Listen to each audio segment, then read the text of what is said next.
జనగామ జిల్లా దేవరుప్పలలో వింత ఘటన. వేప చెట్టు కొమ్మ నుంచి నీళ్లు. దేవరుప్పల మండలంలో వింత ఘటన చోటు చేసుకుంది.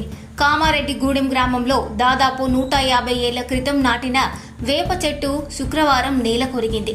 స్థానికులు దానిని తొలగించేందుకు మిషన్తో ఓ కొమ్మను కట్ చేశారు. ఈ క్రమంలో అందులో నుంచి నీళ్లు ఉబికి వచ్చాయి. దీంతో స్థానికులు ఆశ్చర్యానికి గురయ్యారు. ఈ ఘటనను చూడటానికి స్థానికులు తరలి వచ్చారు. కాగా కొంతమంది ఆ నీళ్లు తాగి స్వచ్ఛంగా ఉన్నాయన్నారు.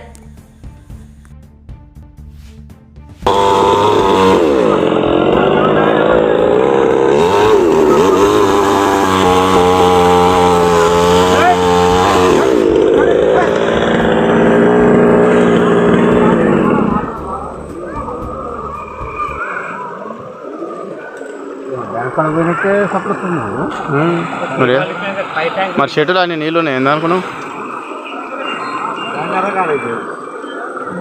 వాళ్ళ